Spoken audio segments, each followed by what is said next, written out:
లేట్‌గా పోస్ట్ చేస్తున్నాను. సో, మార్నింగే లేచా. వరలక్ష్మి వ్రతం అని పిల్లలకి కూడా హాలిడే ఏమి ఇవ్వలేదు. అలా అని మార్నింగ్ లేస్తేనే కదా వర్క్ అవుతుంది. సో, మార్నింగే లేచి ఫ్రెష్ అప్ అయ్యి అన్నీ క్లీన్ చేసుకొని, కడపలు కూడా ఇలా క్లీన్ చేసేసుకొని బొట్లు పెట్టేసుకున్నాను. సో, వరలక్ష్మి వ్రతం అంటే అందరూ వరలక్ష్మి దేవతని రెడీ చేసుకొని మంచిగా ఇంట్లో పూజలు చేస్తున్నారు కదా. సో, మాకైతే అలాంటి పూజలు ఏం లేవు. పూజలు లేవంటే మేము ఇంట్లోనే డైలీ ఎలా చేస్తామో పూజ అలా స్పెషల్గా అంటే స్వీట్ చేసి దేవునికి ప్రసాదంగా పెడతాము. కొందరైతే అమ్మవారిని మంచిగా రెడీ చేసి ఇంట్లో పెట్టేసి పూజలు చేసుకుంటూ వాయినాలు అలా ఇస్తారు కదా. మా మమ్మీ వాళ్ళ సైడ్ అలా చేయలేదు, మా అత్త వాళ్ళ సైడ్ కూడా ఎవరు అలా చేయలేదు. సో పెద్ద ప్రాసెస్ ఉంటుంది కదా. పెద్ద ప్రాసెస్ అని అంటే అన్నీ మనకి కరెక్ట్ తెలిసి ఉండాలి పూజ చేయాలి అని అంటే. సో అలా తెలియదు కదా అనేసి నేను ఇప్పటి వరకు అయితే అలా ఏం చెయ్యలేదు. అమ్మవారిని ఇంట్లో కూడా పెట్టలేదు అండ్ ఎవరికి వాయినాలు కూడా ఇవ్వలేదు.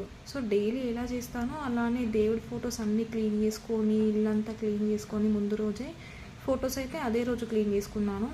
ఇలా క్లీన్ చేసుకొని దేవుడికి అన్ని బొట్లు పెట్టేసి ఆ తర్వాత ప్రసాదం కూడా ప్రిపేర్ చేశాను. 2 చేశాను, పులిహోర అండ్ సేమియా. సో అలా చేసి పెట్టుకుంటానన్నమాట. ఒకవేళ మనకు తెలిసి ఉంటే మనం అలా చేసుకున్నా ఏం కదా. కొన్ని తెలిసి కొన్ని తెలియకుండా చేయడం ఎందుకు చెప్పండి. అలా అని నేను ఇప్పటి వరకు ఎవరికి వాయినాలు ఇవ్వలేదు అండ్ అమ్మవారిని కూడా ఇంట్లో పెట్టలేదన్నమాట. సో ఎప్పుడు ఎలా చేస్తానో అలానే చేసుకున్నాను. మా సైడ్ కూడా అసలు ఎవ్వరు చెయ్యరు, ఎవరింటికి కూడా వెళ్ళము. ఎవరింట్లో వాళ్ళే పూజలు చేసుకొని ప్రసాదాలు చేసుకొని ఉంటారు అంతే. సో అలా పసుపు పెట్టేసుకొని మా బాబు అండ్ స్కూల్కి వెళ్ళారు. వాళ్ళు వెళ్ళిన తర్వాత పూజ చేసుకున్నాను. మార్నింగే అయిపోయింది పూజ కూడా. ఎందుకు అసలు శ్రావణ మాసం అంటేనే అదో వైబ్ ఉంటుంది. ఎంత special Mondays, Tuesdays, Fridays, Thursdays అలా.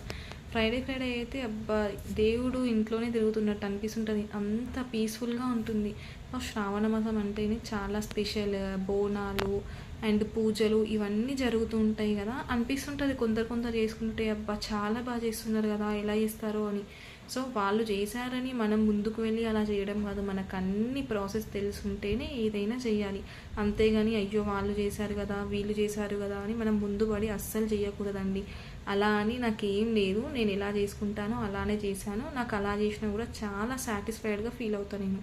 అలాగే తులసి కోట దగ్గర కూడా దీపం పెట్టుకుంటాం కదా ప్రతి ఫ్రైడే. సో అలాగే తులసి కోటకి కూడా దీపం పెట్టేసి ఆ తర్వాత వేరే వర్క్స్ ఉంటే చేసుకున్నాను. సో నా వరలక్ష్మి వ్రతం అయితే ఈరోజు ఇలా గడిచిపోయింది. మీరు ఎలా చేసుకున్నారో కామెంట్ చేయండి. మీకు ఒకవేళ ఈ వీడియో నచ్చితే ఒక లైక్ ఇవ్వచ్చు కదా.